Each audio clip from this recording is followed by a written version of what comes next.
Within just 1 year, at least 5 young Ghanaians, full of dreams and potential, have lost their lives in Canada. 2 were shot, 1 was stabbed, 1 died in a car accident, and the other suffered a sudden cardiac arrest. These are not just numbers. These were sons, these were husbands, these were fathers, and these were family members. It was supposed to be a part-time job to help Alfred Ochuri pay for school. And then the police knocked at his sister's door just after midnight Monday.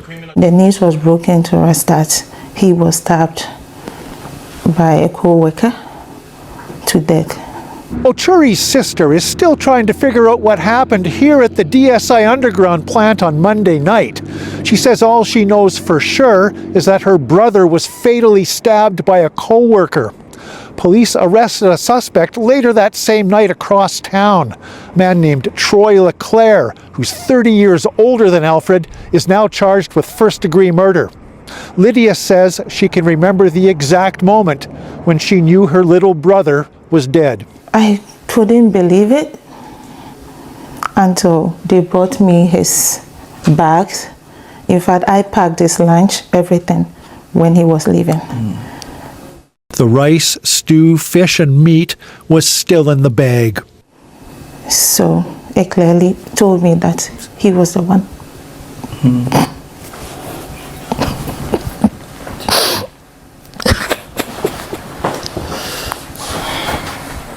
Alfred Ochuri moved to Saskatoon from Ghana 4 months ago. He came on a student visa to study computer science. He stayed with his sister, who moved here 2 years ago.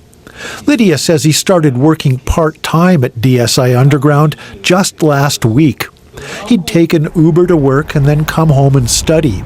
She says other Africans also worked in the North End building. Word of the homicide spread fast in the city's tight-knit Ghanaian community. Alexander Oseawosu is a family friend who came to Canada 8 years ago.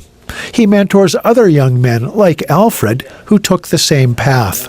So I was excited for him that I know that I was also in the same situation like him, and therefore he's also going to find his feet at the end of the day in Canada, and Canada is going to be his home.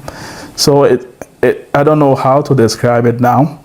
How do I convince the younger folks that it's going to work? The man accused of killing Alfred Ochuri is back in court next week. Oseawosu says the Ghanaian community will be there in force. Dan Zakreski, CBC News. Canada is often seen as a land of opportunity, but for some, it has become a place of tragedy. What is happening to young Ghanaians in Canada?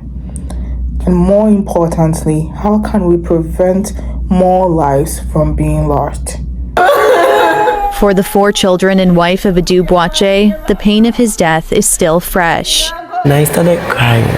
He was once a good father to me and his family. Boakye's oldest son vows to take care of his younger brothers and his mother as best he can, but their future is uncertain. We don't have anything because my father was the breadwinner for the family, and then for his son and then wife and then his mother. On Saturday, the funeral is planned for the 40-year-old father who was killed in a pair of random shooting attacks back in February in the Jane and Finch neighborhood. A 16-year-old waiting for the bus was critically injured after being shot in the face by the same suspect, but he survived. Boakye had only been working in his new job at a warehouse for a couple of weeks before he was killed in the random attack. His goal was to support his family back home. Most of us knew Canada to be one of the safest places to live in this world. But what are we seeing? There are issues of gun violence day in and day out. It will surprise you to know that both of these 2 young Ghanaians who died from gunshots were not involved in any violent behaviors. They just happened to be at the wrong place at the wrong time, and their lives were just cut short. 2 young people who had just come to Canada. One was a father of 4 and a husband. How can we as immigrants stay safe in places like this? The first is to stay informed and vigilant. We have to always be conscious of our environment. We need to be very, very, very conscious of our environments. We don't need to be distracted. We need to pay full attention to whatever is happening around us all the time. We also need to research neighborhoods, especially for new immigrants who are looking for accommodation. The focus should not just be on the rent, but the focus should also be on safety, as some areas are more known for these kinds of violence compared to other areas. We also need to understand and exercise our rights, but before that, you need to know the law. You need to know the law to know what the law actually says about these things, so that when you find yourself in any such situation or circumstance, you know exactly what to do. And let us learn to report incidents to the right authority.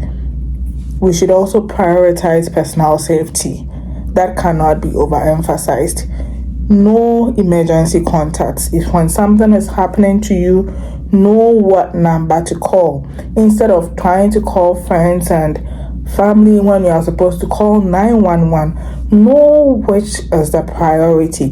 If you need the police to be there, if you need a fire service to be there, you have to call 911. Don't waste time going round and round, and before you get there, it's too late. Also, trust your instincts.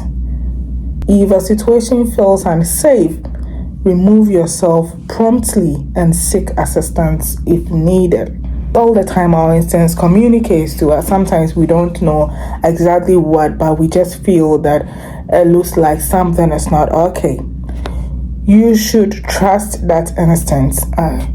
Before you sit on a train, before you sit on a bus, the first few seconds of entering the bus, you should have done a swift scan to know where it's safe to sit. Sometimes you sit on a train and you realize that you sat at the wrong place because someone very close to you is showing some behavior that you do not understand. Okay? Instead of sitting down and hoping that the person does you no harm, immediately the train or the bus stops. At the next stop, get off it. Get off it to save your life, because you are better off late to wherever you are going than to lose your life because you ignored the signs. I would also want to encourage us to maintain regular communication between friends and family. Let us not be isolated. The other guy who was stabbed at his workplace. And sometimes some of these issues really bother me, because some of us immigrants will come and attack this video and say that you don't say anything good about Canada. That is not the truth. I say what it is. I cannot overlook these things. And no country in this world has it all together. No country in this world is 100% in all aspects. Listen, the places we are coming from, that some of us run to seek asylum here, some of these things do not even happen there. If we'll be true to ourselves, some of these things happening here are unheard of in the places we are coming from. Being stabbed at work. How does somebody go to work and a co-worker allegedly stabs this person over 17 times? Guys, that is what is going on. And with all that is going on in Canada recently, I think one of the things we as immigrants need to know is that everything that is going on wrong in Canada today, immigrants are being blamed for it. So if you are an immigrant, know where you stand. Some people just get angry by seeing you. Your mere appearance makes some people angry. You should know. Know that and know peace. Okay? So when it comes to workplace violence, we need to recognize the warning signs. Now, how do we recognize the warning signs? Because for somebody you work with to stab you, probably something happened earlier. Probably there were some signs that could have been observed to prevent this occurrence. If a co-worker shows signs of aggression, hostility, or has frequent conflicts with others, okay, you shouldn't even wait till it gets to you. If you see that that person is showing these signs with others, you need to take it seriously. When the person is always issuing verbal threats and intimidating others, pay attention to the threats, bullying, or intimidating behavior. Also, pay attention to sudden behavioral changes. If someone who was very calm before suddenly becomes aggressive and withdrawn, it could be a warning sign. So let us not take these signs for granted. Personal safety at work. You have to be aware of your surroundings.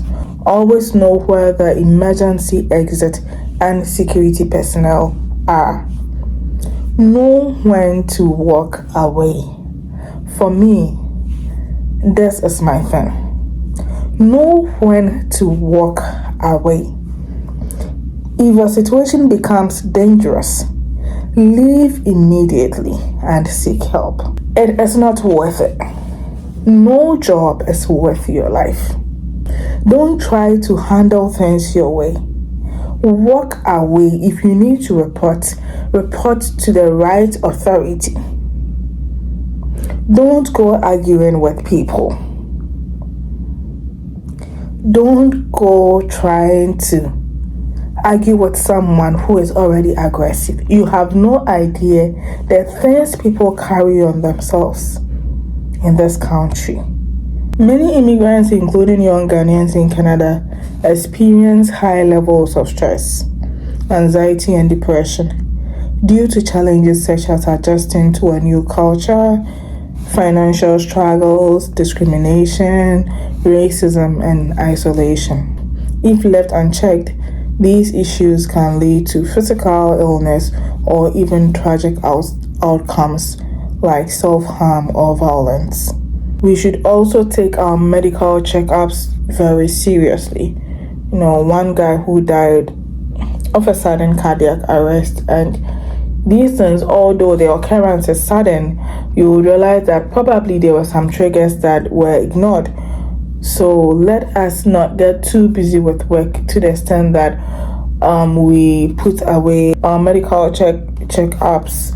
One thing I really like about here is when you go to the hospital, even when the doctor is done with you, they want to know if you are okay. Do you want to do some other checks to be sure? One time I went to the hospital and the doctor said, I don't think this is any serious issue. I think you are good.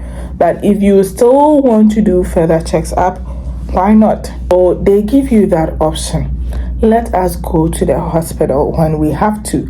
I would also want to encourage us to buy life insurance as immigrants. And when we migrate, when we come to Canada or wherever we go to, let us prioritize buying life insurance, especially at the early stages where we are still trying to figure out life, when we are still trying to put things together.